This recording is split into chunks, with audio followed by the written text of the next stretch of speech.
Ramai yang tersenyum, sinis apabila membaca berita ni. Tapi bagi saya tidak. Saya berfikiran positif. Setiap kandungan dalam bumi ada mempunyai nadir-nadir tertentu. Seperti iron, seperti apa bauxite, seperti apa, seperti emas, seperti apa mineral, seperti apa apa lagi, tembaga, nikel. Kita tidak tahu, kan?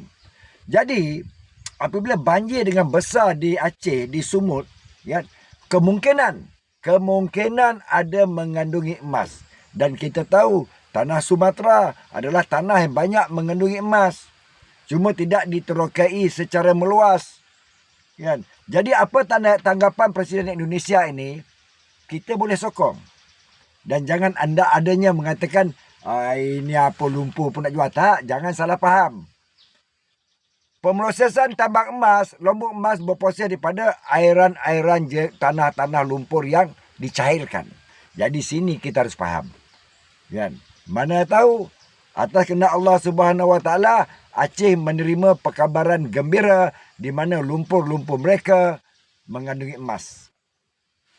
Masa tu masing-masing baru buka mata, kan? Kenapa tidak sekarang orang Aceh mendulang lumpur-lumpur yang ada di sekitar rumah mereka?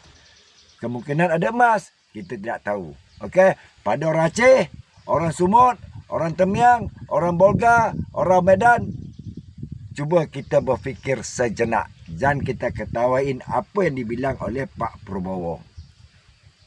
Okey, salam dari Malaysia.